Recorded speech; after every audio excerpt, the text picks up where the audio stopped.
what, this stuff is here? And I'm like, I thought this was just in stories, but that was the absolute first thing that happened. And after that, it was just kind of like the awareness that they're here, and that sometimes there was physical manifestation, but it was like from that moment on, it was like I had that feeling, the clairsentience. I know the term of it now, but it was just like clairsentience got kicked on, and I knew when things were around me.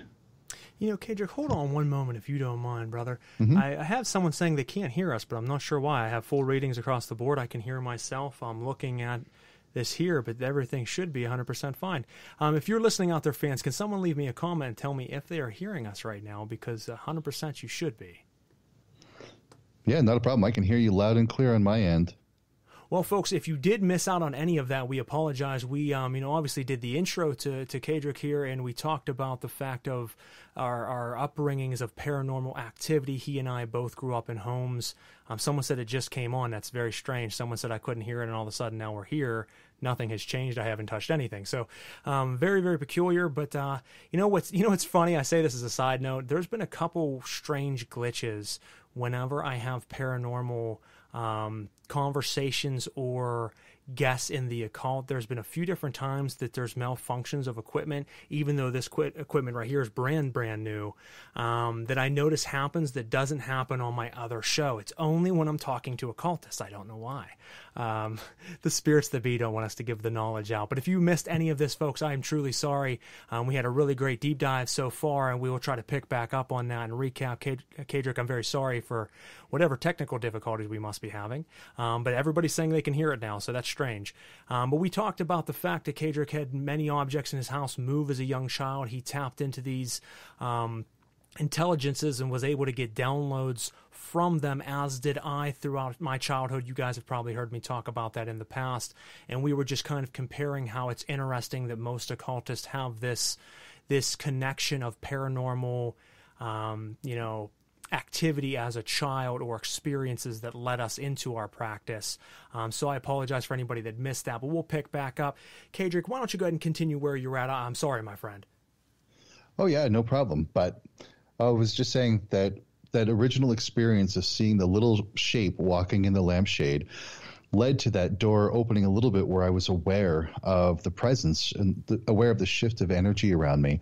As an adult now, I know the term is clairsentience, and eventually clairempathy, or empathy, just kind of picked up in from there.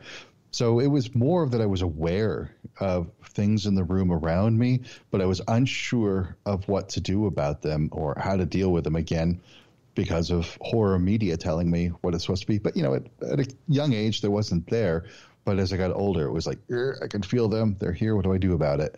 And that's one of the things, is you really learn to feel their presence as you get more accustomed to them. The first, several dozen experiences I had, it was just so sporadic that there's someone peeking around the corner. There's all of a sudden a door shutting in my hallway. There's a light that flicked on. A lot of strange occurrences kept happening, but it was so individual and no way of calculating when it would happen next. And that's pretty much always what happened to my family. It was just one-off random activity. And that's when I, as a young child, started to say, well, can I communicate with these things? Because I always heard, if you see a spirit, ask it what it wants. And I was like, well, I'm going to try that. And everybody always makes a joke, if it answers, I'm out of there. Well, no, I was the one that was like, if it answers, great, because I want to find out why. And I started to try to communicate. Now, at first, it didn't really result in much, but the more I tried to tap into that current, the more that it connected with me, the more responses I started to get that weren't necessarily answers, but they were just, you could tell it was knocking to my asking if it could. And then it started to turn into, like I said, the doorways opening to what I believe was demonic currents at that time, giving me downloads of information that as a child I couldn't have known. I remember, a circumstance in English class that we had to write an essay, and I wrote this beautifully written essay talking about Dante's Inferno. And when my teacher read it, she asked where I got it from, and I said I wrote that, and she was very skeptical of me and says, no, you need to tell me the truth. Where did you get this from? Was almost accusing me of actually stealing the essay that I wrote. She says, this is college level writing here. How did you write this at 15, 16 years old? And I said that it really wasn't me even putting that much work or effort into it. It just came to me. And things like that started to happen a lot. My poetry, my writing, I started to get these influences out of nowhere that I don't know, all of a sudden, boom, it was in my mind, and I would write it down. And sometimes going back and looking at it, I'm like, I wrote that? Like, where the hell did that come from? And that stuck with me my whole life and only started to breach off into other things. Obviously, you were a writer yourself. I mean, when did all that start to come together that you wanted to start looking further into what's behind all of this, the mysticism, the magic, the writing? When did you start to dip into all that? That happened probably when I was in my early teens. I can't remember the age. Time and linear time is a weird concept now. I just don't understand it. But it was when I was in my early teens. My parents' basement, not only full of spirits, but it was also full of books. Anything you wanted to read about, it was there. Anything from the occult to encyclopedias to sex ed. I mean, it was all there. And one particular book stuck out when I was in my early teens is Manly P. Hall's Secret Teachings of All Ages. Amazing book. Absolutely. It taught me all of these different mystery schools and what the things that they were teaching. And it occurred to me that they're all saying the same thing. They're just using different words and different symbols to convey the exact same information. And so I said to myself, I need to come up with a control group. I need to understand what this underlying current is. It goes through all of these groups and what they're trying to teach and learn. And I said, okay, what could this be? Well, it was just this nice little convergence of some of the crazy music I was listening to at that age and the books I was reading and being open to this different part of the pagan world, because my parents would let me go to metaphysical bookstores whenever I wanted. So runes and Norse mysticism, all of that just came into the same moment. And I'm like, okay, this is resonating very well for me. I get it. These runes are working terrific for me. So this is it. I'm going to choose the Norse paradigm as my foundation practice. I'm going to take a deep dive into this. This is going to be my concept of how reality works so that I can now go forward and start testing all of these magical concepts in the paranormal and try to understand what I'm experiencing so that I'll have this vocabulary finally underhand that I can use to communicate what I'm experiencing and how other people can learn to deal with what we're dealing with. It's interesting because, as you said, I mean, once you read that book, and I have put up a post several times for that specific working, because I find that as far as books on mysticism, it is one of the greatest ever written.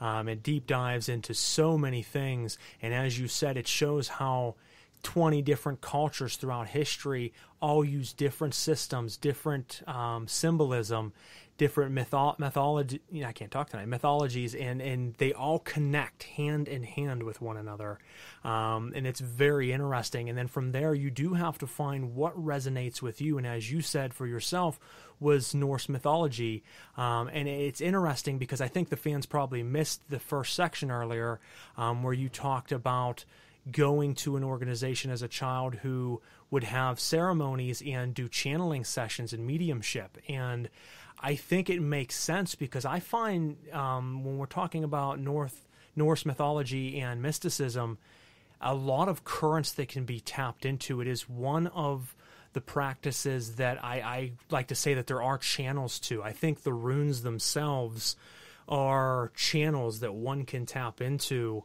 to alter and change their life, as your intro we read earlier that once again people probably missed had talked about. That, you know, when you look at the runes, most people think runes as being a divination tool, to tell the future and events, which is something that can be done with them, though that is not really what the runes are, and I think you can speak a little bit better on that than me, but the runes themselves, I believe, are individual circuits of power that you can truly align your mind with and then pick up elements from that channel. Absolutely. In one of the Norse poems called the Hávamál, which means the sayings of the High One, it's basically the teachings of Odin. The very final part of it is called Runetal or Runedaðr Odnis, Odin's rune poem, where he describes hanging on the world tree for 9 nights. It's sort of like a shamanic self-sacrifice where he discovers the runes And once he claims the runes, he's able to give them out to the different beings, like the dwarves, the giants, the elves, the humans. But what he says about this one is like runes that you will find very strong staves, very stout staves that were carved or shaped by the Ginregan, which are these high holy rulers, like the beings that existed before the gods existed, before reality existed, and colored by the great singer. What that tells us is that since the runes existed in a time before time, in a place before there was matter and form, that runes are actually these little vibratory currents that were sung into existence. There goes that whole sound and vibration. And then when our reality came into being, in Norse terms, it's Midgard, physical reality that we're here, that the runes then could take on another shape and another form. So you're absolutely right. The best way I can describe runes is the word literally means the universal mystery or the great unknown, but they are the subtle currents, the subtle connections between the subtle parts of your mind and the subtle layers of reality that when you affect one can affect the other, which eventually comes into matter, form, and time space. But it happens all at the level of consciousness at a resonant level.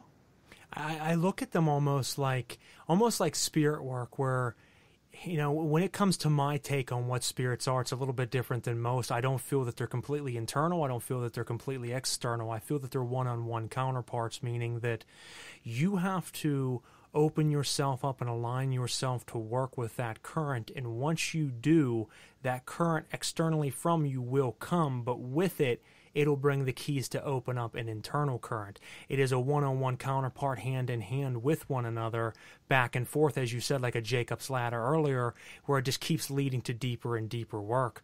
And certainly the runes do that. I think once you can really align yourself with those currents, you will notice changes happening the same as you would if you were calling on a spirit. But there's so much depth to the runes and to the stories. You talked about using them in rhythmic form, and anybody that studies magic should know that, you know, words in general have massive power. Vibratory words and using words in a certain way, a rhythmic pattern, can be very, very potent magic. And I think and correct me if I'm wrong, the Poetic Edda had a lot of song form of rune work in it itself, did it not? Absolutely. What you're referring to is a special poetic meter called GaldraKraft.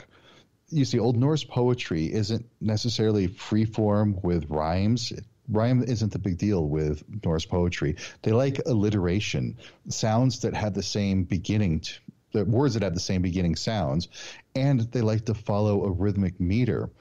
Now, GaldraKraft is like a standard rhythmic meter, but it adds an extra line to it. A great example of this comes again from the Havamal. After Odin hangs on the tree and he falls down, he recites these 18 charms that he learns. And this is a great example that I like to give between the difference between Norse scholars and Norse mystics. Is Jackson Crawford, who's a great Norse scholar. He does an incredible job of translating the lore. Will tell you flat out he doesn't understand the mysticism. He doesn't follow the religious practice. He doesn't get into that. He just likes the language and the history, which is cool. And he said to that effect, when we look at the Havamal, we hear these charms, but we don't know how they use them. So he gives this example of, I can't remember the number off my head, but it's basically you sing this under a shield, and then the warriors will go off to the battle hole, and they'll come back from the battle hole. And he's like, but we don't know what they said. And I'm like, wait a minute, it's right there. The actual Old Norse is "One rand ek gel," under the shield I sing, and there med riki fara, and those with might shall fare, Hele hilde till, hele hilde fran. And right there is your GaldraKraft form. Right there is that rhythmic meter that you chant over and over to get that safety, which is that simple Hele hilde till, hele hilde fran, hele hilde till, hele hilde fran. And you repeat that until you work yourself up into an ecstatic fury, and then all of that energy goes out like you're charging a sigil, because bind runes are part of sigil work, but you just let all of that energy go out in like an ecstatic explosion of furor, and then you're done. That's amazing. So it's actually hidden in the lore if you know how to see it, but it's there. Well, you just answered my next question, because I was going to ask something like the Poetic Edda, you know, how important were they to the overall workings of Norse magic? But I would say that obviously from what you just said, very, very important for those that know to look at it and dig deeper than the root layer of what it's really saying. Exactly, because we have to remember that both the Poetic and the Prose Edda were written by Christian bishops. And they were very selective about what got written down, and even the stuff they wrote down was altered so that it wouldn't upset the people back at the home office in Rome. But if you're keen enough to go into it deeply with a mystical mindset, and you're able to do some of that translation, you'll find that there are these little gems that got past the Christian bishops that are still in the lore, and it's like, aha, that's exactly what we're supposed to be doing with this. So they left a little bit of the sprinkles in there. They've taken some out, but they've left enough that it could be pieced together into still powerful work. Exactly. I mean, one of the great examples that I give to people is there's the story of Thor. Wakes up one morning, he's missing his hammer. He blames Loki. Loki goes to the goddess Frigg, the mother goddess, asks for her falcon coat, and he flies over the 9 worlds until he finds a giant holding Thor's hammer. The giant says he won't give up the hammer unless Freya agrees to marry him. So Loki flies back to Asgard, tells Freya and tells Thor that you have to go marry, and she's like, screw you, buddy, I'm not doing this. So they hatch a plan where Thor dresses up as Freya, goes to the giant, and then by and by he gets his hammer back and he kills the giants. Well, on the surface, this is a great story. You know, this is Thor cross-dressing, and we get to laugh and have a big whoop-to-do about Thor dressing up as a woman and going to get married to a giant. That's great. But if you look at it from the mystical mindset, this is a whole story about a shamanic journey to recover a soul. Oh, wow.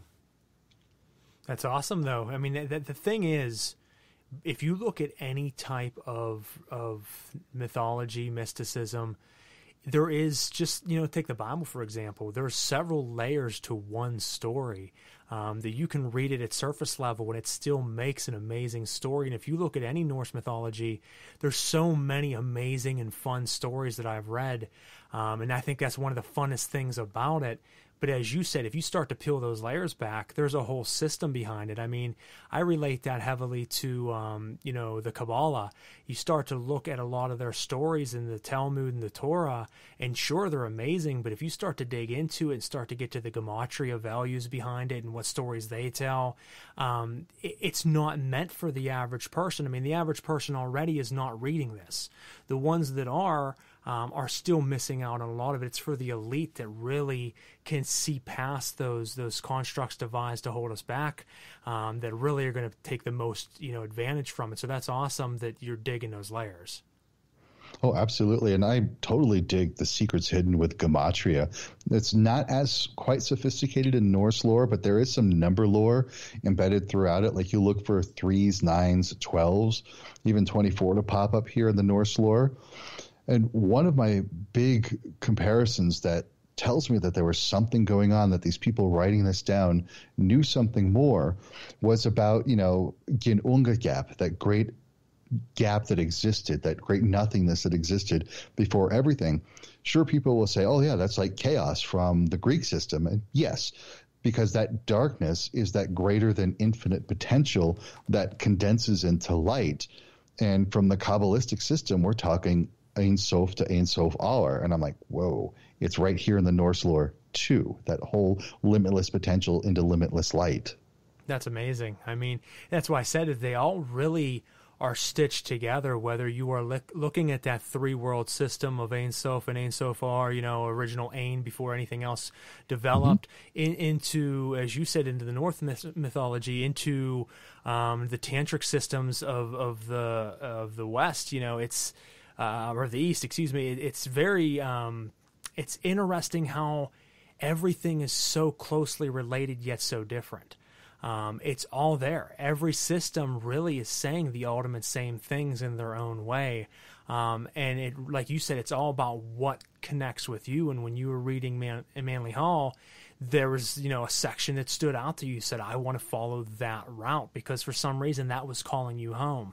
Whether you feel that might have been part of a past life of yours or it just, sparked your fancy in this life, it seems that we're all pulled to a certain current of one way or another. I'm fascinated by all of it, but there's certainly, one current that captures me, and mine would be the Kabbalah. I study heavily Kabbalistic systems.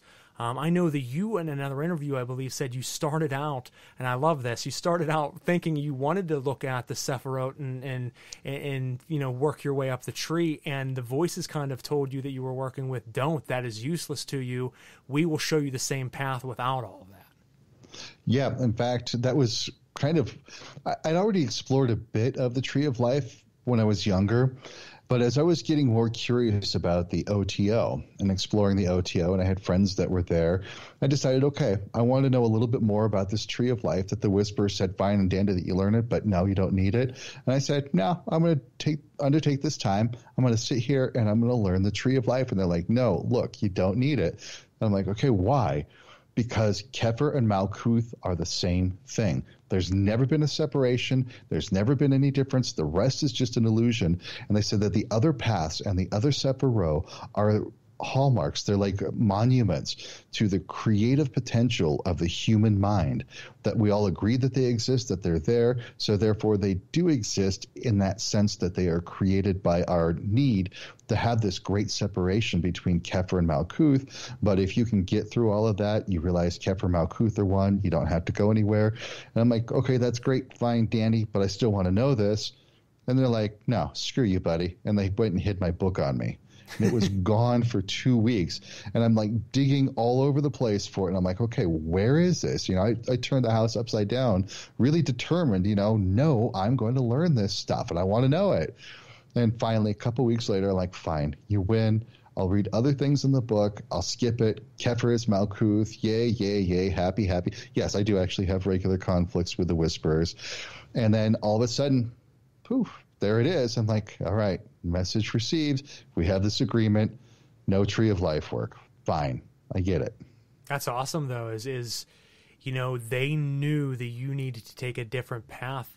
I feel like there's many paths I could have taken, but would I have gotten as deep into the workings and understandings with that path as I would on my current path? It's hard to say, but I feel like I followed what was true to me, and I feel that probably happened for you as well. So you were maybe trying to follow something that really wouldn't have worked out or lined up as good, and they had to try to kind of steer you away from that. So hiding the book is something that they had to do. And I believe that, when I listened to that other interview with you, the gentleman had brought up the fact of, understanding the psychology of it and the mysticism of it and the spirituality of it is understandable. But when it starts to bleed through the lines of physicality and the moving of objects like a book, he had a hard time grasping that, whereas I'm the complete opposite. It is hard to believe sometimes, but as a paranormal investigator for 17 years, I have seen time and time again, as you have, objects moving, things happening from the spiritual world, because I think if you use enough of a high-pitched vibration, you can shatter glass. Why couldn't you move an object? So I believe that they have ways of using these vibrations as technology, same as magical ritual is, same as the runes are. It's a technology of sorts that you can use to change different planes, and they are able to use that to move things here. So it's fascinating how much they are embedded into our life, and we just really don't know it, making changes all around us, some seen, some unseen. Exactly. And there are multiple layers of density. They have multiple ways of working with things. This is one of those areas where I find correlation with one author on the paranormal, and that's Allan Kardec. I actually didn't know of him until maybe a couple years ago. And it was rather frustrating up to that point because any book I had picked up on the paranormal or seances or any of that stuff, it just didn't resonate with me. It's like, where are you guys getting this from? This doesn't match my experience at all. And then I read this Allan Kardec book and I'm like, finally, he gets it. This is somebody who agrees with it. And one of the things he mentions in there is that if you were resonating at a high level and you want to work with a higher level being, it comes in with such a light density, such a, like a higher frequency.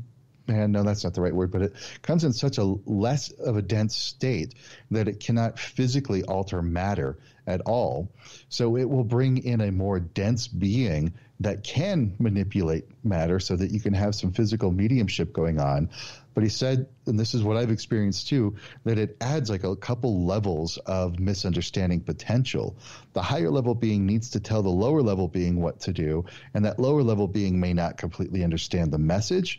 And so it's going to transmit that message to you through the physical means, and then you could still misunderstand what that middle being is trying to say. So it gives like this whole degree of like, what are we saying? Because that higher level being hopefully can connect with you, but not always. If you need to have physical mediumship, but this is where I try to get people to use mediumship as like a validation tool. It's like great, fine, dandy. We have the pendulum. It works. But learn to tap into your own intuition so that you can connect with that higher level being without the physical stuff moving, so that it makes the whole experience a whole lot easier with less degrees of miscommunication and misunderstanding.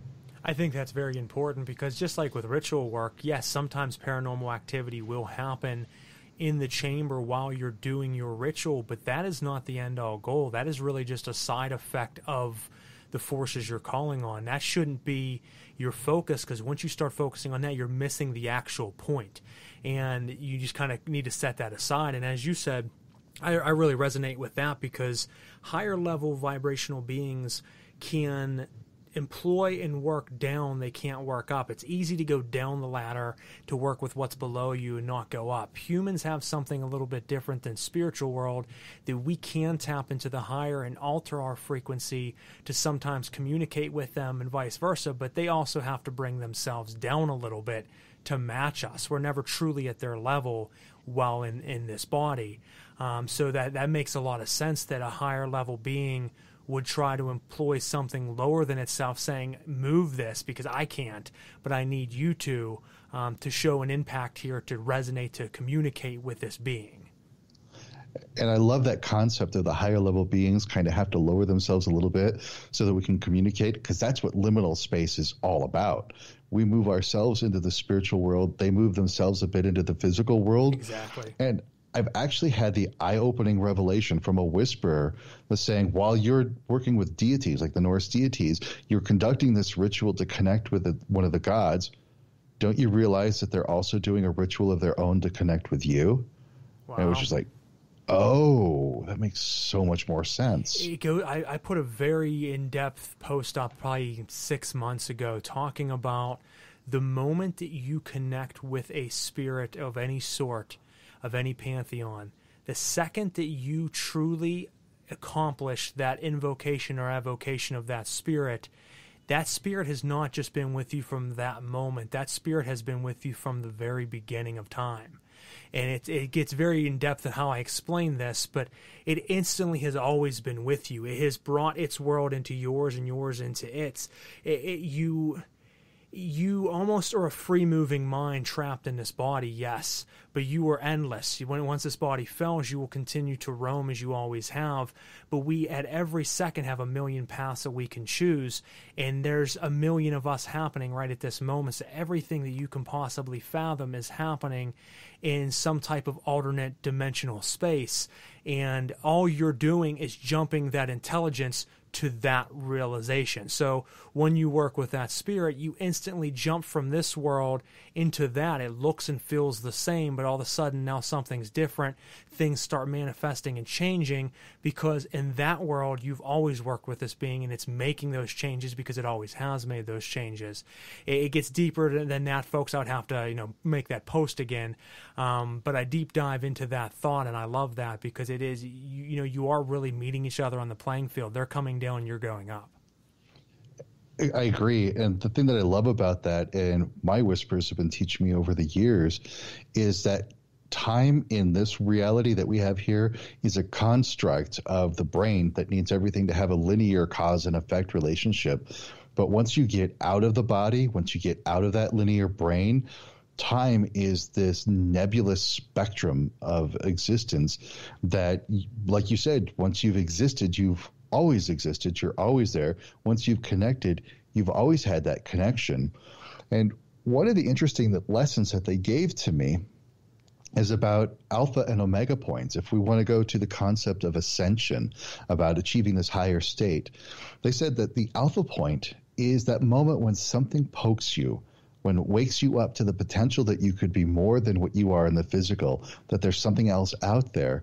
And from that alpha point, you engage with your spiritual growth. You engage with your personal evolution to this higher place. And there, along the way, is a guide teaching you, kind of coaxing you in the right direction, never forcing you, but always suggesting, always saying, go here, go that. Then when you achieve the omega point, sometimes it happens in the body, usually it happens after the body ceases to exist, is when you reach that point of spiritual evolution where time has no sense, no meaning to it. You are eternal and timeless, that point of ascension. And what you realize at that omega point is that it was actually you as this ascended being that went back to that alpha point, woke yourself up, and had been a constant companion teaching yourself, because you have a vested interest in you doing the continued work to reach that omega point, even though you're already there. It just looks linear from inside our brain, but outside of our brain, it's just a continuous spectrum. I absolutely love that. And it's funny that you say that. There's times on these shows that people say things and I'm like, holy hell, he's saying something I've already thought. And there's been many times where I've connected with my higher self, but the person I'm connecting with almost seems external, but still seems me. And I'm almost like I'm connecting with this other version of myself. I know some people will argue on this matter, because when you start to look at things, like Abramelin the Mage, rites, and start looking at Crowley's rites and things of that nature, they talk about the Holy Guardian Angel. They talk about connecting to that divine being that'll be your leader and help you find your true will. Some people say it's yourself. Some people say it's an external being and has nothing to do with you. From my experience, I have tapped into a higher consciousness that always seemed to be so much beyond what I am now, but almost exactly what I would become once I reach the level of obtainment that I want. So it is like communicating with that higher version of self. Exactly. And that whole conversation with the HGA, sure, originally might seem like you're having a dialogue with an external entity, but eventually those conversations become to more like a memory of a future thing. Like it's like you have this awareness of something that you already know, but you don't know how you know it. It's basically gnosis. You come to this point of gnosis with the HGA, and that's what the conversations are. And eventually it's like the thoughts with the HGA and the thoughts with yourself are one and the same. So you're fully integrated with higher being at that point. And it's just like, oh, there is no difference between us. There isn't. And you start to look at that, and it makes you really question the fabric of reality, because, if you look at a lot of different philosophies, we'll use Hermeticism as an example, as the all is all and all is the all. Everything is connected. Same thing with Kabbalistic workings, is everything is separate, yet everything is the same. And as you start to find more and more ways to connect and bridge everything in this world together with one another, a million or a billion things become one. And once everything becomes one, it becomes as nothing. And that's where true power is. And you start to, really tap into the collective unconscious and start to get into Jung's work and how we are all really just one giant mind. And it's really amazing. So yes, it might seem exterior from you, but that's because you're tapping into that ultimate mind, but that ultimate mind is also you. Exactly. And that's where I love those phrases from the Vedic tradition. The Atman is Brahman and Brahman is Atman. Yes.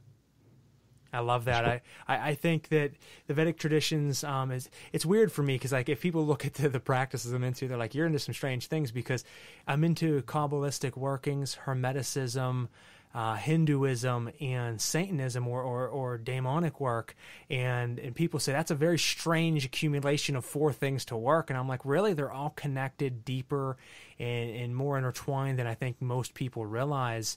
The workings all really lead you to the same place. Oh, I agree. My little bit of exploration with all of those is exactly that. They're getting you to that. And I would say it's not even an ascension work, because that's not even the right word.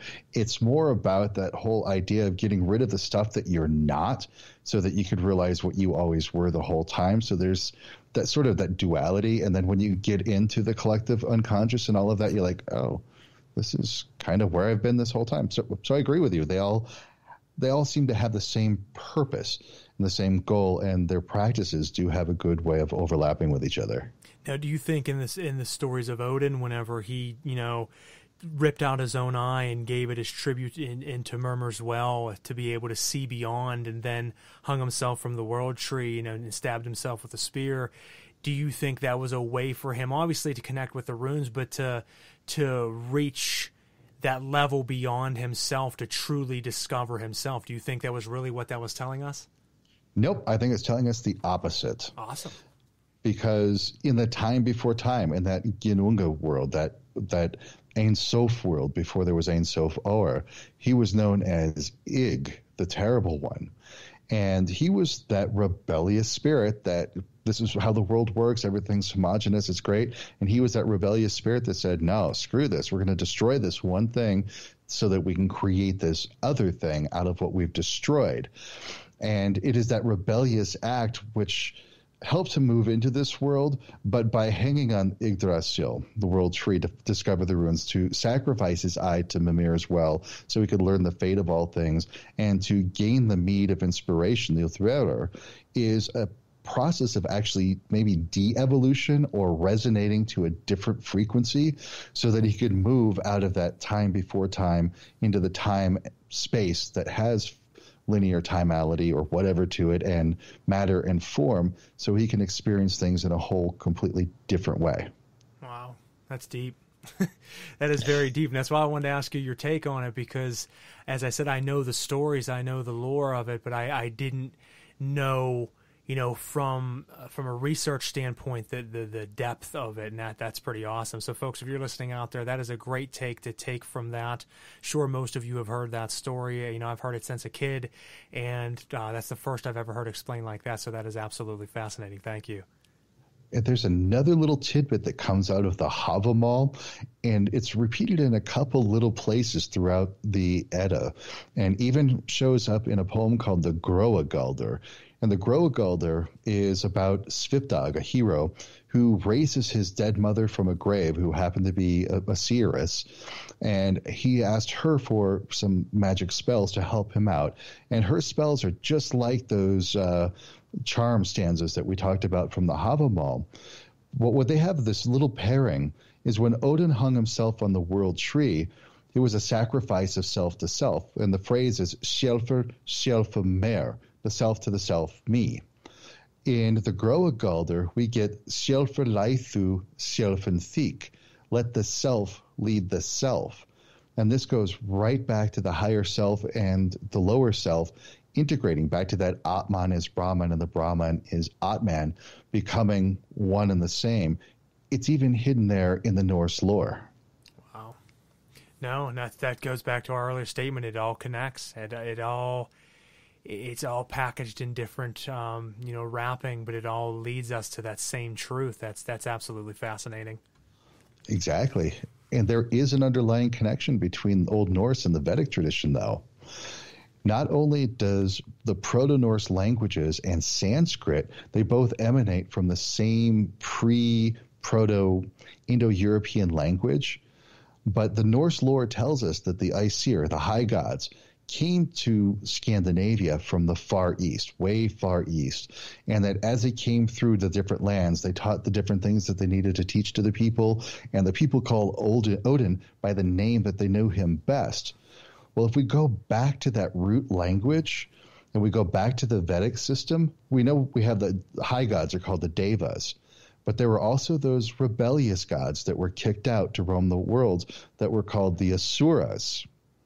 Well, the root word for Asuras and the root word for Aesir in the Norse are one and the same.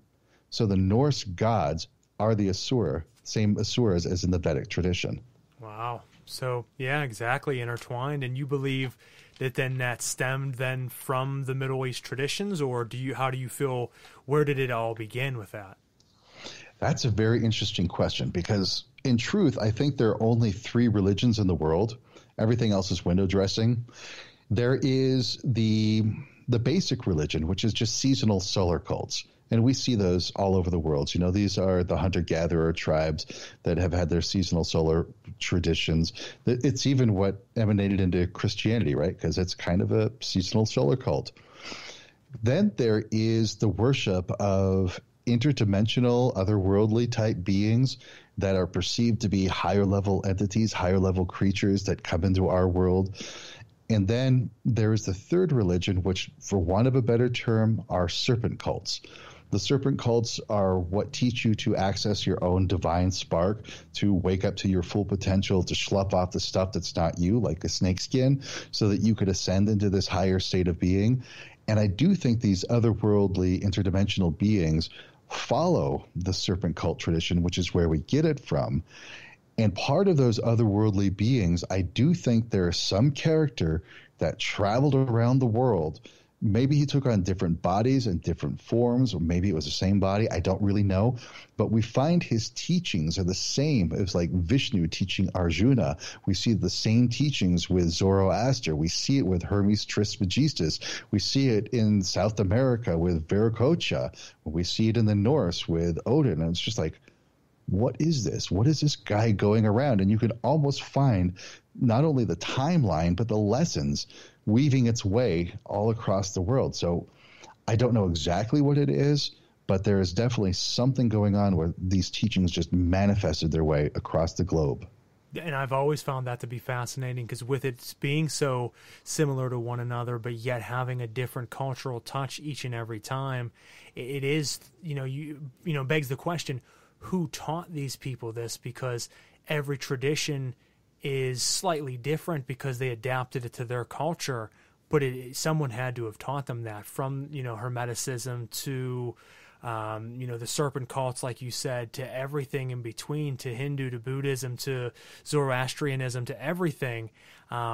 It's all so similar yet different that it had to have come from something, and that's where you start to really ponder the question on what the creator is, what God is, and it's very, very fascinating.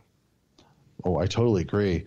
And even for that stuff, I think the old Gnostic Christians were on par with that one. As best as I can, I don't follow it, but as best as I can determine, I think they may have a very clear understanding of the origin of all of that weird stuff.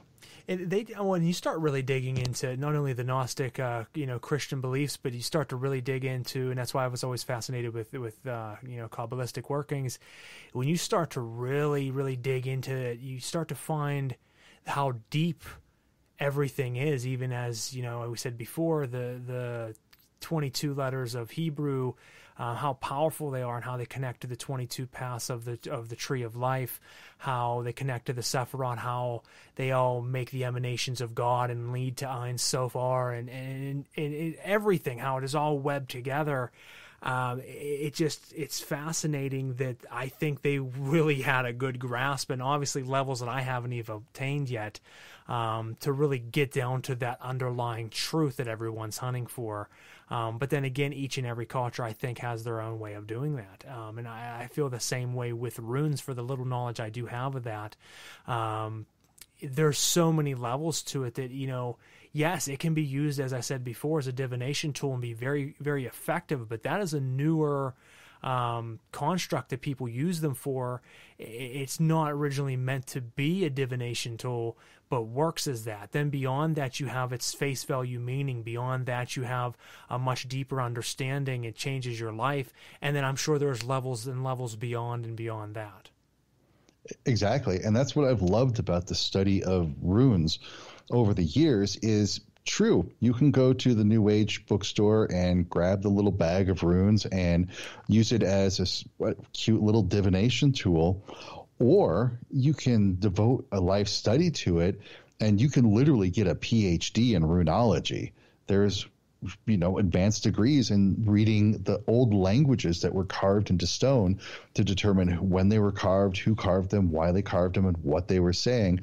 But then there's that deeper mystical side, because we know from the lore, we know from the archaeology that the runes had a mystical element to it, that they were used for magic, that they were used to change lives for the better, and the people who could tap into that had an otherworldly connection that I don't know in any other way to get it than to follow these runic currents, to let the worlds, plural worlds, open up before you and go, oh, it's there. And you will only get there is by following those steps that had been that lead you there, from the divination to the writing, to the deeper understanding of what the runes mean, to the vibratory nature, to that Ginic level of existence, that existence, to tap into your own potential and go, oh, those runes are in me all the time. The runes are in the world all the time. They're everywhere. They're within me. Therefore, we are all connected at this super deep consciousness level. It's wildly mind-opening when you get to that place. It's what I call reality hacking. I mean, as you get to those deeper levels, you start to really be able to defrag your system and kind of change how you see, understand, believe everything. It really changes the fabric of reality as it stands. And like I said, I think it pulls us in for one reason or another. I think there's a reason why some of us see spirits as kids and some don't, why that leads a lot of us to be practitioners and get into the occult, why a lot of us will deep dive further than just the average Joe who just reads a couple books, and we take it to heart and we dig into the practice. And some of us find that. I believe that every generation has a certain amount of people that are to become awoken and really ascend and cross the abyss and become an ascended master. And it's through finding more layers. Anyone can find great change and wonderful manifestations in life by digging into only the first 2-3 layers. But once you get to the 6th, the 7th, it starts to get to how deep does the well of power go. And that's why you can't really dabble in the occult like people say. There's no dipping your toe into these waters, because the instant you recognize those waters, you're plunged full deep into it. And this is a lifestyle experience for you. There is no opening the door, looking into it, and then going, nope, I don't want it, and backing out. It's like, once you've seen it, it can't be unseen. Once you've experienced it, it's a part of who you are and always will be. And I think that really separates the chit-chat from real actual work, because one thing, and I'm open to speak about it to a lot of people and have talked about it on the show many times, is I love occultism, I love ritual, I love research, and I love mysticism. It's my passion. It's all I do when I'm not with my family. It's 100% of my life when I'm not working. But you have so many people in this field that are LARPers that just play the part, that talk the part. They give a big game and draw this picture about these fantasy worlds that they're living in and they're accomplishing. But these are the same people 2 years later who no longer are practicing. And I always had to beg the question, if you really had these profound connections, you would never walk away from it, because once you have that absolutely reality-shattering moment, there is no stepping away from it ever again. It's there for the rest of your existence here and beyond. So when someone all of a sudden will step down, then it just proves the fact that they never actually reached the depth that they claim to have reached, because there is no going back, as you said. There's no sticking your foot in the door and not walking through. Exactly. That's why I hate to be exclusionary, but sometimes it comes that way, is that I've noticed that there are really two types of people. There are people who get it, and there are people who don't get it. And I have seen people who don't get it really devote themselves. They really try to devote themselves to the practice. But when they try to communicate, they talk about it, and it's just like, no, you're still missing it. But then eventually they fall out of it. Then there are those people who get it. And maybe they've never picked up a book in their life. Maybe they've never attended ritual or held ceremony, but just talking with them and the words that they use don't quite match up, but you get that they get the concept, and you'll be able to start one train of thought. They'll finish it with their own terms and their own understanding. It's like, yeah, you get it. You understand this one. And then if you get those people that get it and then they do the work, That is just amazing. Well, I think it's a 3-part thing, and I'm actually going to be making a video about this coming up. I was talking to someone about it the other day that, unfortunately, I come across people who understand the symbolism and mysticism heavily, and they are very smart on connecting the dots and understanding what the meaning is, as you said, but they don't practice the ritual. Or they're very philosophical and they have a great understanding of the mind and the mechanics of things, but they don't understand the symbolism or the magic. Or lastly, they do the ritual and are good and successful with their ritual, but they really don't understand any of the symbolism or mysticism, the mechanics, the deep levels of your mind and reality. Sometimes, if you're lucky enough, you get someone who understands 2 of the 3, but it's very rare to have someone who studies or understands all 3. But I really feel to be a very, very successful practitioner and to really excel and just leaps and bounds, you have to bring all 3 of those into play: mysticism, philosophy, and magical practice. Absolutely. And I think it goes back to what Carroll was saying when he was writing, I believe it was in Liber Null, that the map is not the territory. You got to do your study. You got to do the reading. You've got to do that work. But if you're not out there doing the ritual, if you're not out there living it, then you don't know what you're doing until you experience it. But you've got to know what you're going to experience before you do it. So it's that whole combination. I think that's correct, and one of the things that makes me think of is one of the biggest topics when you get into occultism, and I think it's a phenomenal work, and I've used it, and I still do use it, is goetic operations. But the problem with it is that's become the very mainstream thing that everyone understands and jumps to, and so many people talk about the goetic daemons, and they talk about working with the 72 howling spirits and all of this, but the thing is, most of them aren't actually working with it. They read all the different versions out there.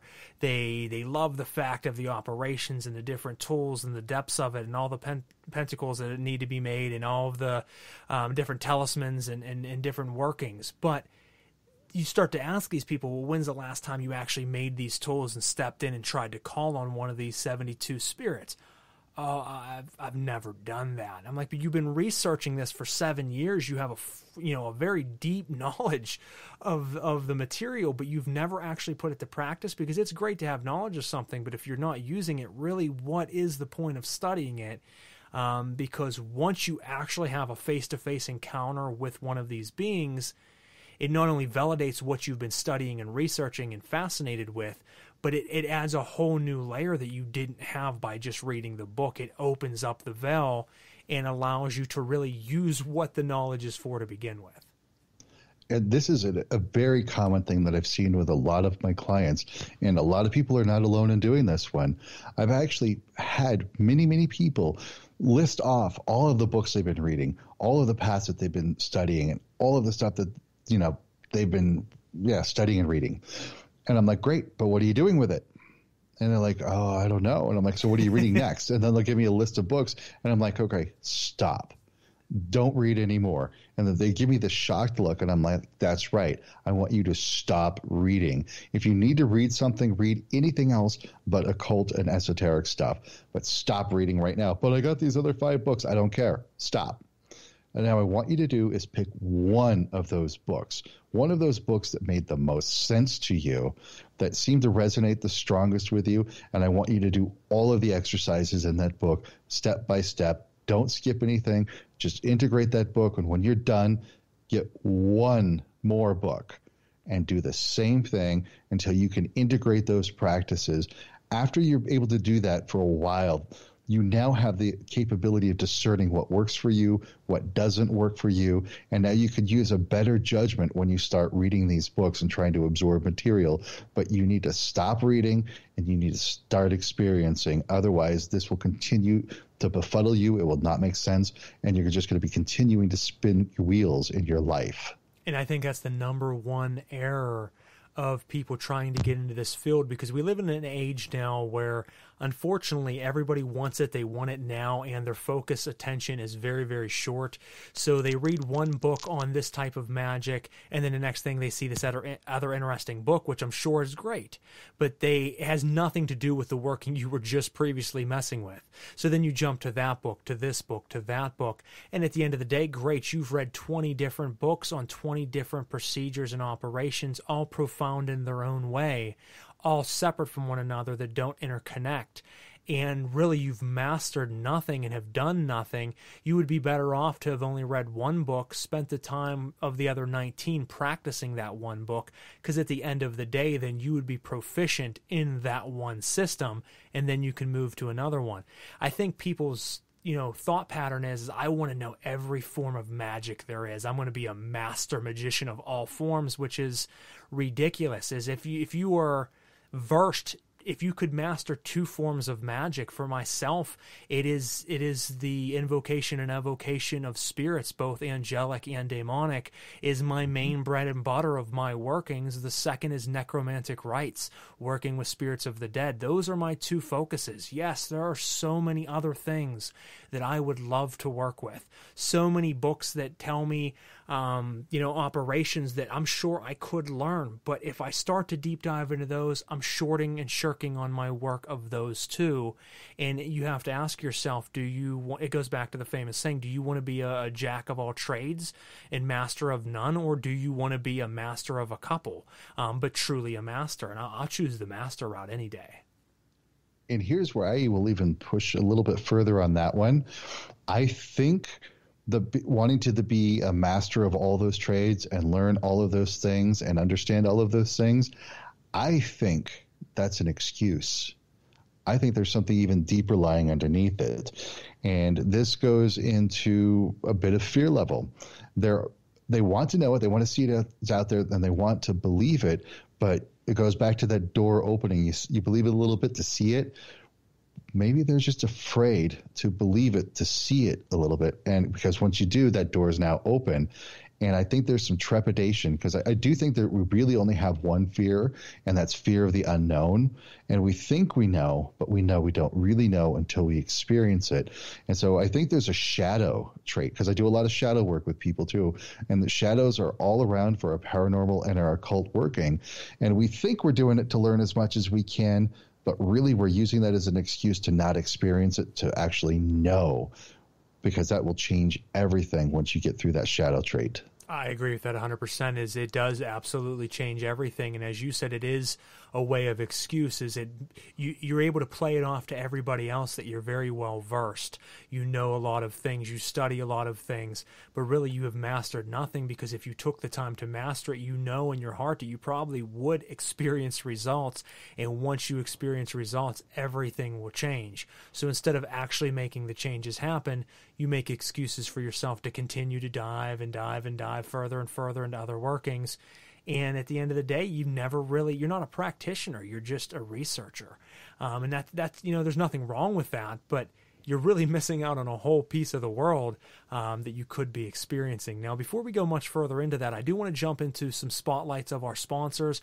And then when we come back, folks, we are going to talk over some fan questions that are coming in here that I want to certainly ask Kaedrich, but I also want to jump into some work on low-key here, and I have some questions on that. I think it'll be very interesting. So we will be right back on Knights of the Nephilim after these messages.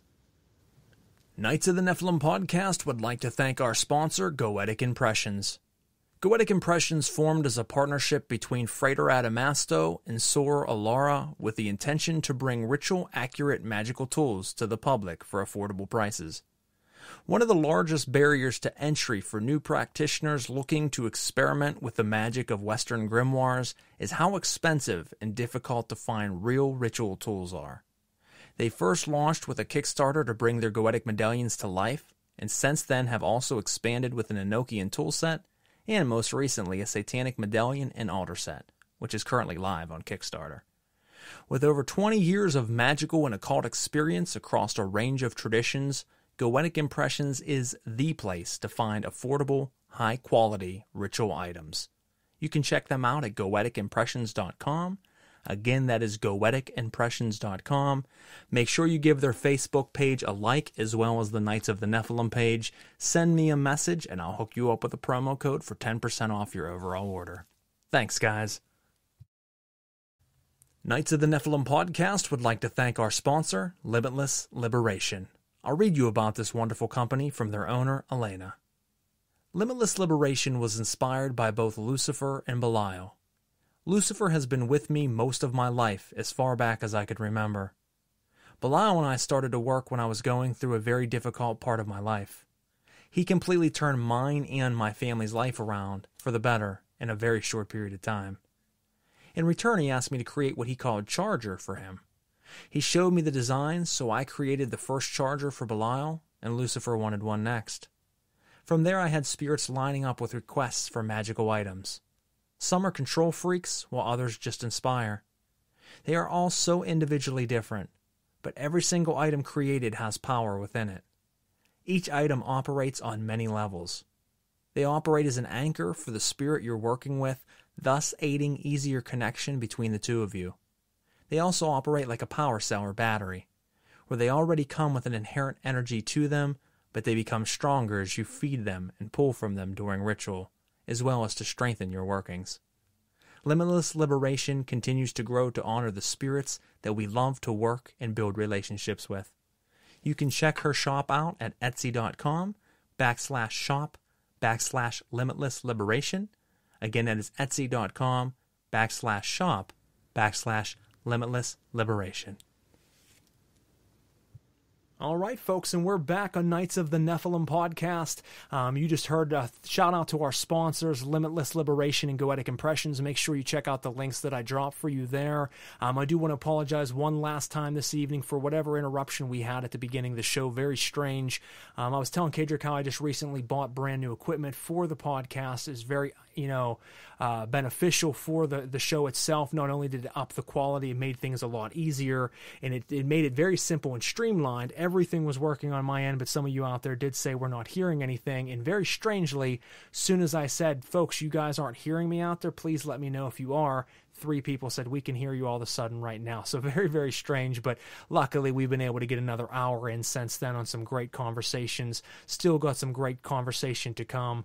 We had some things coming in as we were talking, and I want to read some of these off, and Kaedrich, you can let me know, what your thoughts are. We have a comment here that says, first off, they said, man, that chant that you were doing earlier, the war chant, sounds absolutely powerful.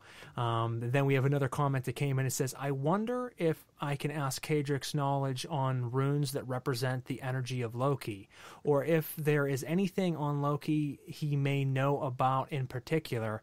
I love working with Loki, just being honest. Now, before we go into that, listener, I want to go into a question myself about Loki here in just a second, so we'll come back to that.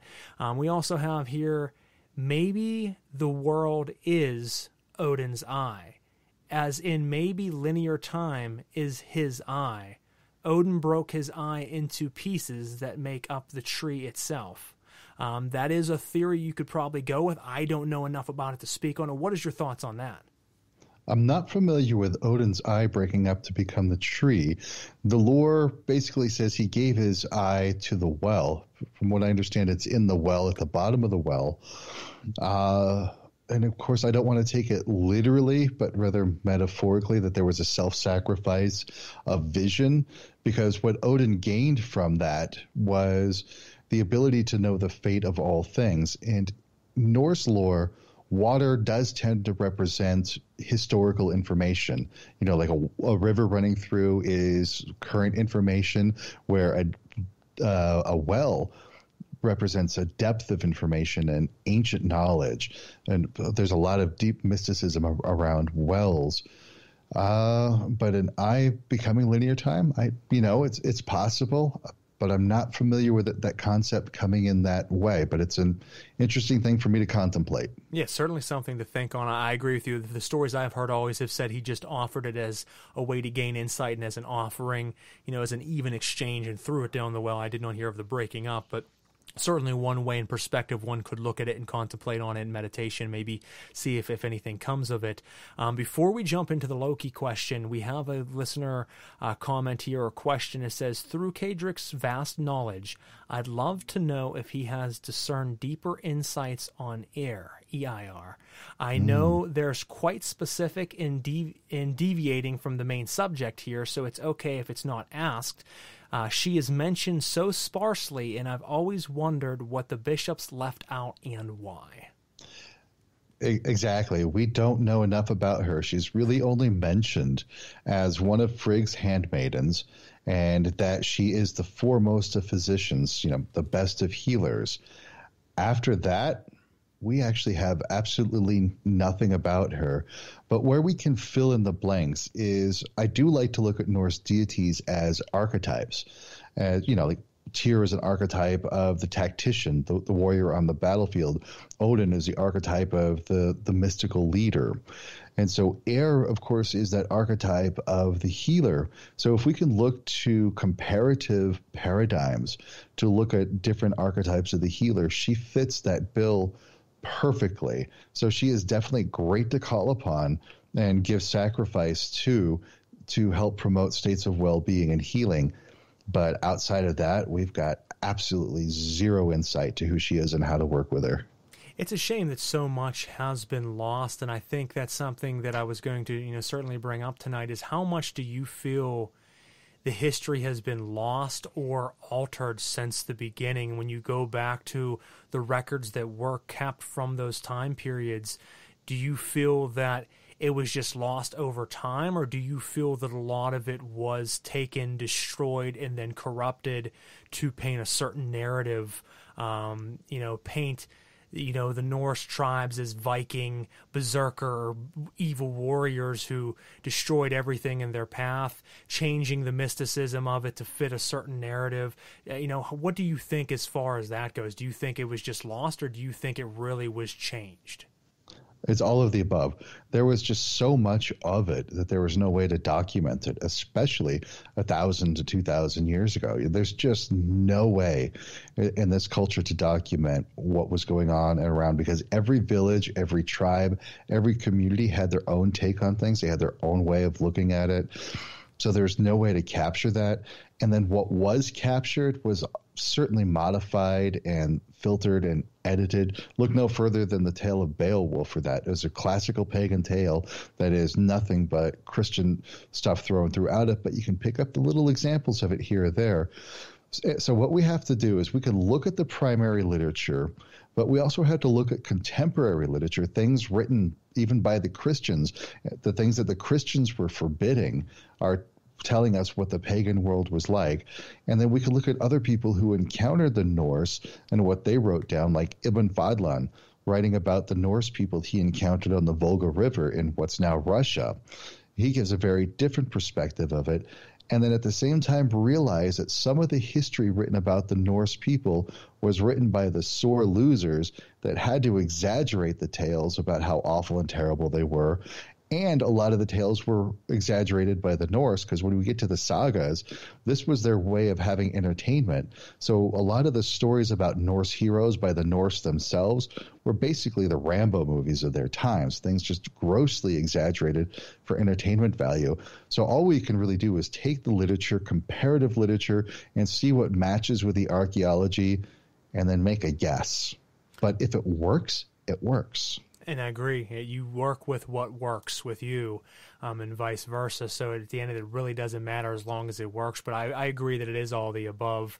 There was corruption going on. Some was lost. And as you said, really the writings were emphasized as you put, Rambo movies of their time. It makes sense that you're telling tales that your people can share and enjoy in. It's your entertainment, but you add 1,000 years onto that, a couple thousand years on, people reading that are like, oh, wow, this is crazy. They don't realize that this was a story that this culture had made as stories they could share with their kids as great, great narratives. Exactly. And yeah, sure, there's some elements of it that were historical, but ultimately becomes fictionalized history, and we need to treat it as such. Now, it brings me to a question that I think would be very interesting to ask, because there's a lot of debate on this that I've seen over the years. Is Christianity stealing the story of Jesus Christ's execution on the cross and crucifixion, stolen from Odin hanging from the world tree, or vice versa, or what do we think here? I know from the research that I've done, I can't get a definitive answer, because a lot would say that Odin certainly came first, the stories of Odin, but it's, from what I could find out, is the first stories that popped up of this, him hanging from the world tree. Christianity supposedly existed at this time, not necessarily Jesus Christ. So I've seen a lot of people go back and forth on this specific topic. Who took from who? How are they related and correlate? What is your take on this, if you don't mind me asking? My personal understanding is that they are two separate stories derived from different origins, and that any sort of correlation that is found comes from the people who ended up knowing both of the stories and go, I wonder if they're connected in this way. But I don't think they were. I think the story of Yeshua being crucified is a modification of previous tales. It could even go back to Isis and Osiris, possibly. I'm not totally well versed in that to comment on that, but no, I agree with you there. I think there's a lot of similarities between those two as well. But the tale of Odin hanging on the tree is more of a shamanic rite from a pre-agricultural society tradition. We're talking probably hunter-gatherer, even if not back to the Pleistocene, some of the practices that would have happened at that time period. And then as those tales got told and retold and retold, it became hanging upon the world tree Yggdrasil. However, and I throw this however, remember how we talked about the tale of Thor losing his hammer is really a tale of shamanic soul retrieval? Yes. When I teach the meditation about Yggdrasil, I have people imagine that they are the conduit by which all of the 9 worlds are connected. And I have them experience on their body as if like their head was Asgard, at their feet is Helheim, that they're really experiencing all of these worlds. Then we take away those worlds, and all you're left with is that force that held them in place. That is not only Yggdrasil, but that is also the Ehwaz rune. And as they're tapping into this, they are able to get that deeper insight to that space between space. This is like, for want of a better term, superliminal space. It's not only just like what you find in a ritual chamber, but what exists between realities. And it is in this place where Odin would have been able to discover the true nature of the runes. And it's through this type of meditation in this superliminal space where you can gain some of these deeper, ineffable secrets, because you're no longer bound by time, space, linear communication, or any of that stuff. That is genius, because, as you said, you are not any one of the objects or any one of the planes. You are the glue in between holding it all together. And if you realize that, I think there's a lot of inherent power that automatically awakens inside of you knowing that. I think that connects back to earlier, the talk of with Kabbalah and connecting everything to become one, to become nothing. That's the end goal there, as well as once you realize you're that glue, that nothing that also holds everything. That is really one of the major pieces of spirituality in general. Exactly. I completely agree with you on that. Now, I want to jump into a question here, and then we'll get into the Loki section here that I really wanted to dive into.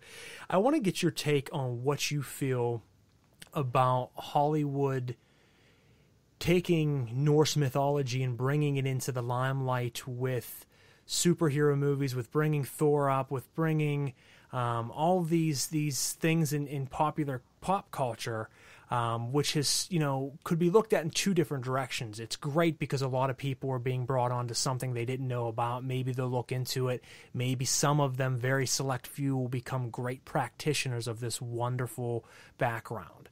But then you also have a lot of changing of storylines, and then the narrative that people are going on and talking about Thor and Odin and all these wonderful stories, they start throwing what they learned from the movies. And someone like yourself, you're saying that that's not at all the stories or what had happened. What is your thoughts? Are you happy to see things like that coming out as like, hey, they're bringing something I have a passion for and love to more eyes? Or is it, what, I wish they wouldn't because they're really spoiling the waters? I think I'm more frustrated with myself because I understand the history, the lore, and the literature so well that when I see some of this stuff, I'm just cringing. It's like I can't even watch the Vikings TV show. It's just so bad.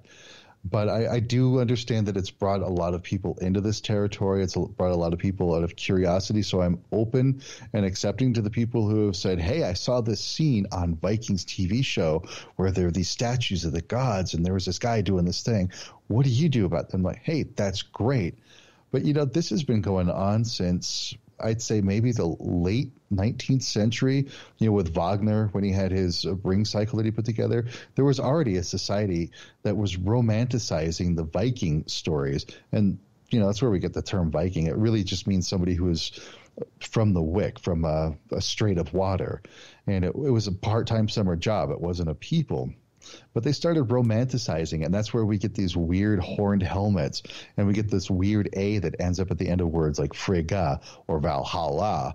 They started adding these A's to the end of the word at the end of the 19th century. So it started then when it started getting romanticized and got weird. And then, in the 20th century, when Marvel just took the names and ignored everything else, it got even weirder. And then they started making that with that Burt Lancaster movie or whatever it was. I can't remember who was in that one. That just got really weird. So it's just been going on for a long time. And if people are turned on by it, they're cued into it, and they want to do it, that's great. And if they want to learn more, that's awesome. At the same time, there is another movement that's been caused by this where the people don't really read the materials. They don't really study it. They just go to some of the rituals called bloat, and they raise a horn, and they're like, oh, hail Thor, and then they lead their life almost like a butthead. I think that happens a lot. I mean, I assimilate that to Satanism a lot, is you have just millions of people running around, hell, Satan, and they talk about being Satanist, yet they know absolutely nothing of work with daemon spirits, with infernal currents, with really the background of Satanism or the theology of it. They just really know the dark, spooky side, and let's hang upside down crosses and call them satanic crosses when really it's not even a satanic cross. Right. They talk about the inverted pentagram as being a symbol of Satanism when it really originally wasn't. Same as the Baphomet. The Baphomet's the symbol of evil and Satan when it has nothing to do with it. It was only adopted by LaVey.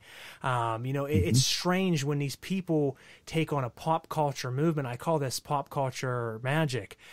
As people want to play this role, and that's why I always make fun of LARPers in this scene, and I'm avid on it. I think a lot of people think I'm an asshole because I do find it disrespectful that if you are going to go as far as calling yourself an occultist, actually do what it takes to become an occultist, which is reading, research, practice, and ritualization. As we talked about earlier, you can't have just one piece of that and not the other. You can't dress the part, walk the walk, but not, talk the talk, but not walk the walk. You have to have both. And I think with any type of Norse mythology, I don't know why I can't say those two words together, Norse mythology. It's a tongue twister for me. You have a lot of that because right off the bat, when someone says Vikings, what do you picture? You picture these brutes, you picture these violent people. And the thing is, the term Viking, as you said, wasn't even used like that back then. And people don't understand that the Vikings were a beautiful race of people. The Norse people, they were artistic, they were smart, they were spiritual. As you said, the word Viking was people who were from the water. They were amazing craft builders and built amazing vessels.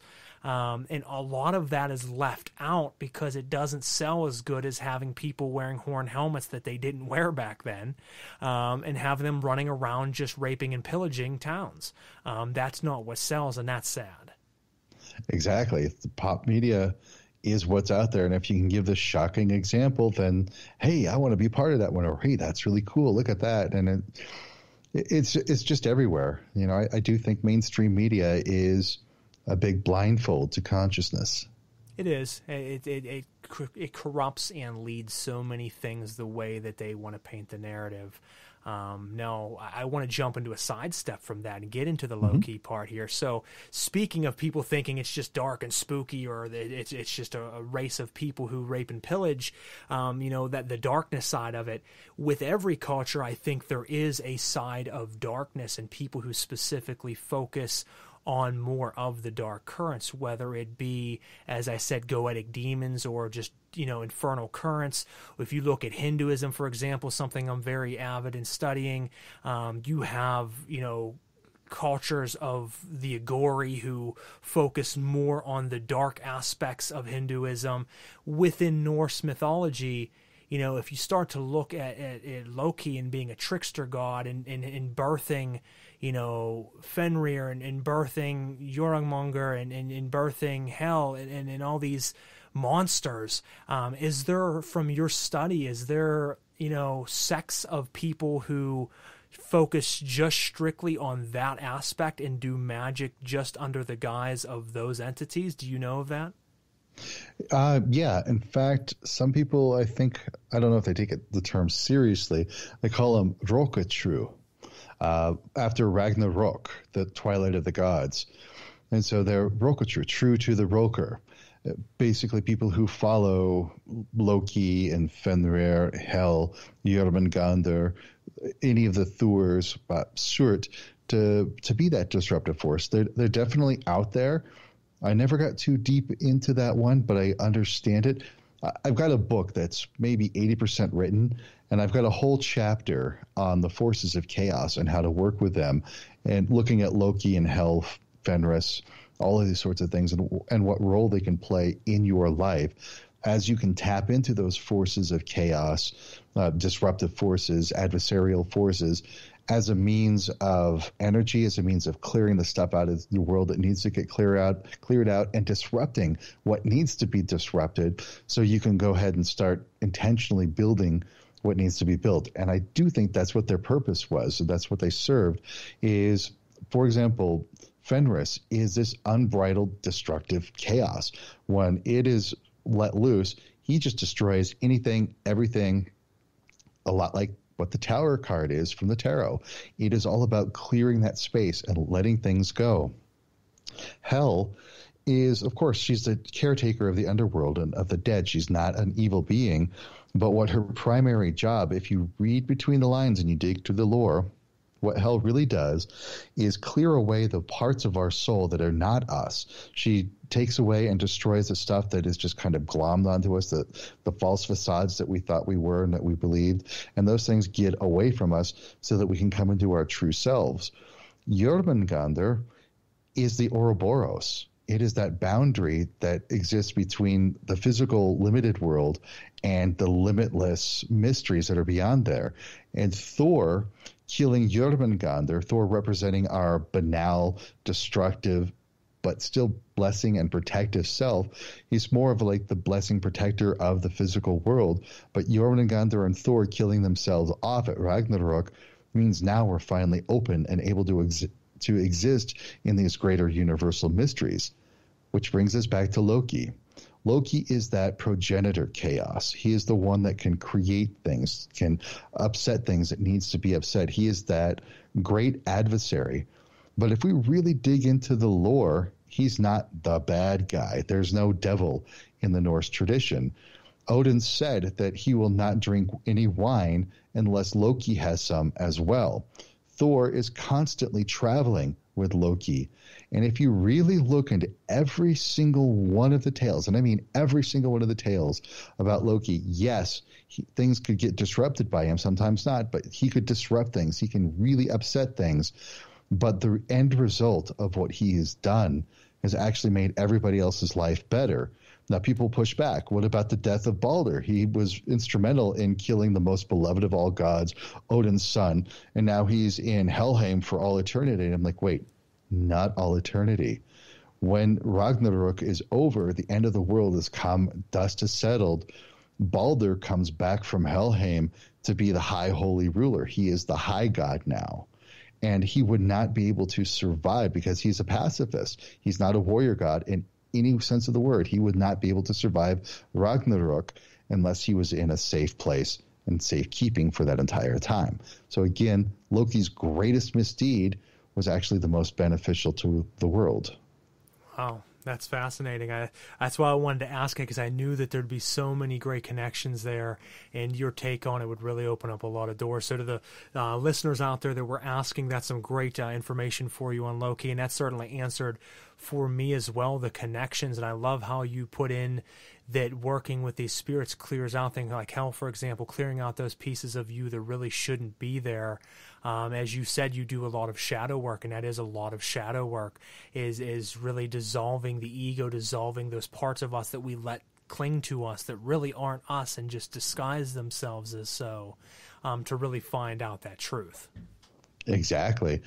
And that's really actually what's in the lore. Is people think, warriors go to Valhalla when they're dead. Well, that's not really the case. Part of them, half of them, go to Folkvanger with Freya. But even the lore tells us that there was a retinue of warriors crossing over the Gjallerbru, the resounding bridge, into Helheim. And the answer is like, wait a minute. What should be the question is, wait a minute, why are these warriors going into Helheim? Well, it's because they need to slough off all of the crap that they're not before they finally realize the world that they were already in the entire time after they left Midgard. Yes. Yep. That's exactly it. I love the resonance out there, folks. If you're loving what you're hearing tonight, please let us know. Leave a review on this. It's a good time for me to tell you that if you have ideas for the show, other people you want to see on the show, things you want to see us do, not do, anything of the sort, you can message us at celestialoddities@gmail.com, or you can message the Knights of the Nephilim page. As we jump into the last part of our conversation here, please make sure that you go back and listen from the beginning. If you do hear silence at the beginning, just jump along until it starts. We do apologize for that. But, we had a great topic tonight, great set of topics, great conversation. And, Kaedrich, you've been a wonderful guest. Before we finish, I want you to go into more personally your work. So tell the folks out there what services they can get through you. Also, what they will find in the book that you have released, and maybe what you have coming up for us.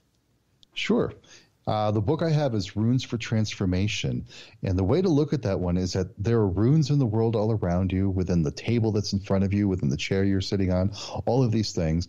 And the runes within you, like Fehu is a rune of value, like what's the money you pay for that table, but also what is your value and what do you find valuable to you? And so if you were able to tap into your inner runes, then you can modify and change those inner runes, which will become reflected in the world around you, which is why it's Runes for Transformation.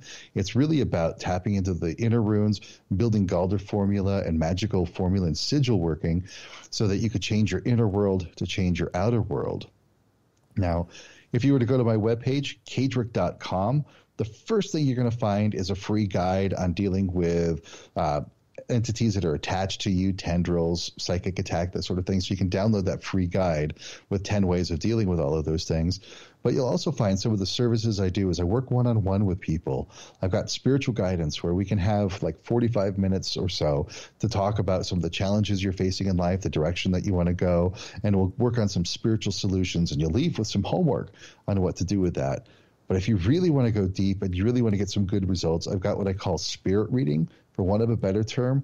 This is where I'll be in my ritual chamber where I'm at right now, and I'll open up the black mirrors, which I use as my favorite seance tool, my favorite portal conduit connection tool.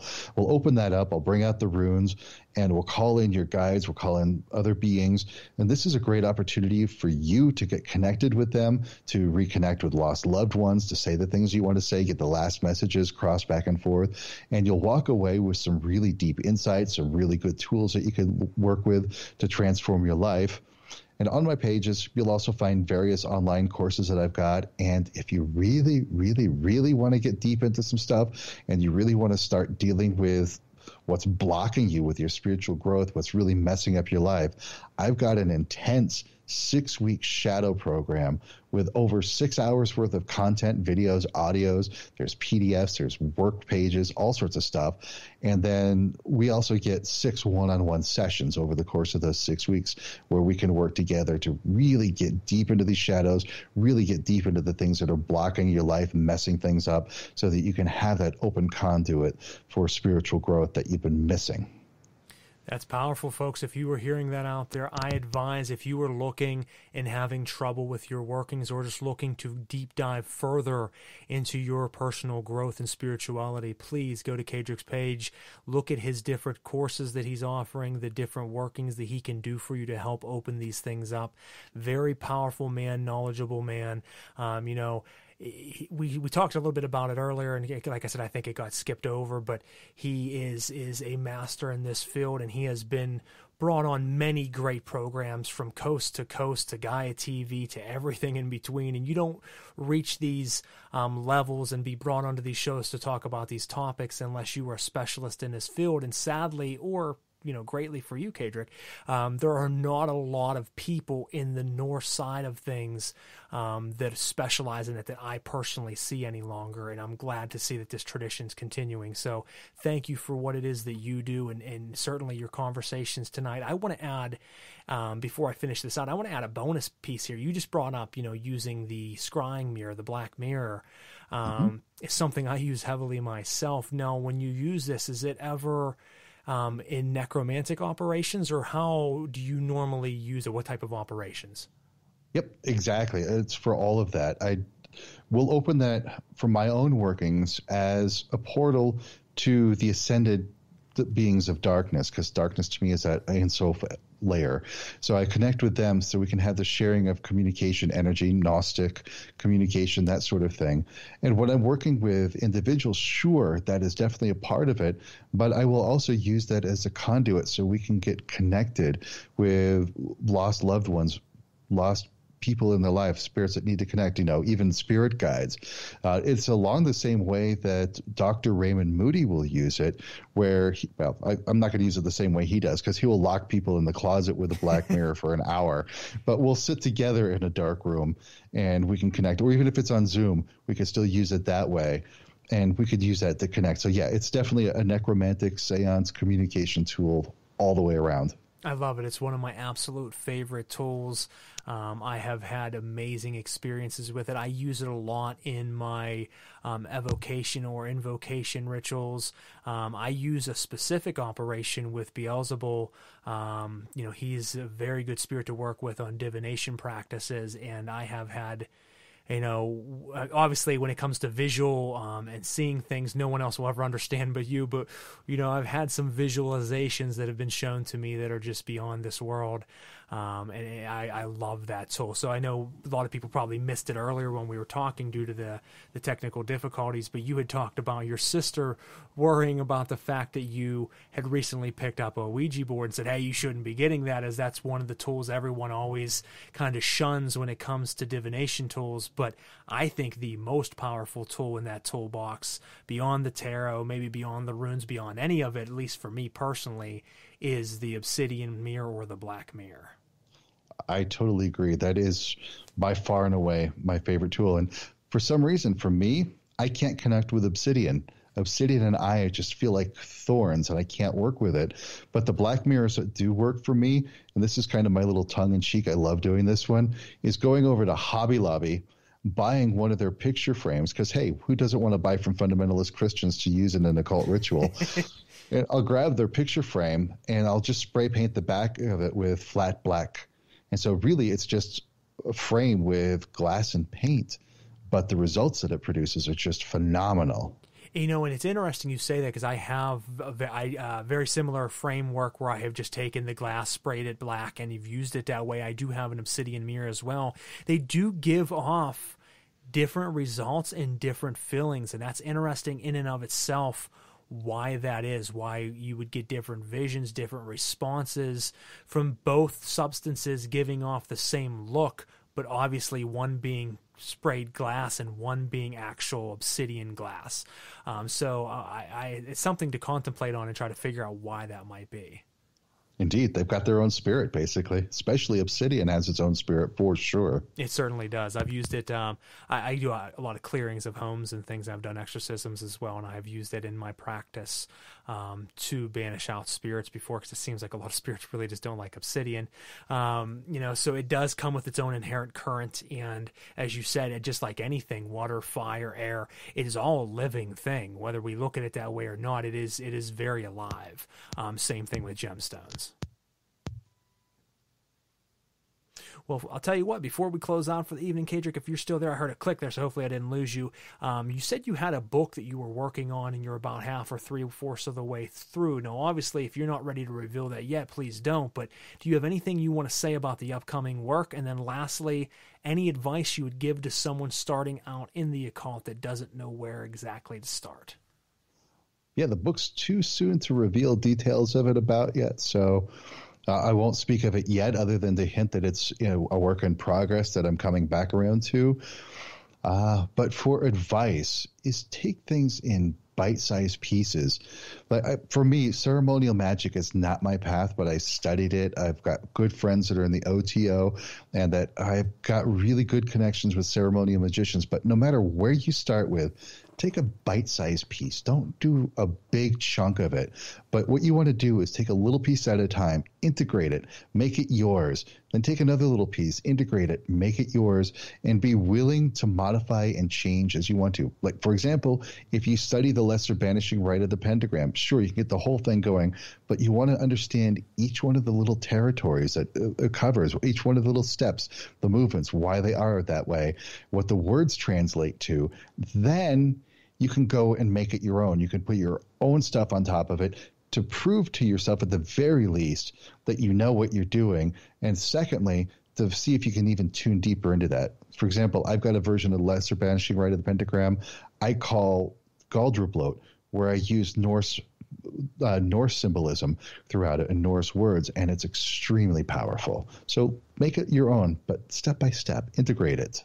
Absolutely sound advice, and I love that you said that, because I actually have a version of it myself that I use with more infernal workings, and completely took the foundation of the operation and made it very much my own, but it very much like a beautiful ceremonial dance. I mean, as you watch it, it is like martial arts, as it should be in ceremonial magic, and the power that comes from just this simple rite itself is profound. It's honestly become one of my most powerful primers to any work that I do. No matter what kind of spirits I'm working with, I will start it out with what I call the lesser infernal I can't talk tonight. I don't know what the hell's going on. The lesser infernal inverted pentagram ritual, and it calls upon Samael and a lot of the other demonic forces out there, and it is powerful. I mean, I have backed this up, as we talked about earlier, with paranormal research, with my equipment, and watching as I'm getting readings, as I'm getting EVPs and hits as I'm doing it. And, whereas I could sit here for 20 minutes beforehand and not a single spike in anything, as the ritual's going on, I'm watching it tap out. So it just proves that you can open doorways with the focus and certainly, the primer of magic. So fascinating topics tonight. I do want to thank you so much, Kaedrich, for coming on the show. If you're listening out there, fans, thank you for listening in. We are back with season 2, as I said, happy to kick it off this evening. Have a lot of great fans coming, a lot of great interviews coming up. Next show will be July 15th. We are doing an interview with Nate Bells. The 29th with Barbie Garrett. August 5th, we are interviewing a gentleman by the name of Securdo Umbra Macarius. Hard as hell to say the name. The guy is very tuned into some wild currents. I've had several conversations with him, and the shit that he's talking about is on a level that I've never talked about with anybody. I mean, he's got some strange workings that I can't wait for you guys to hear.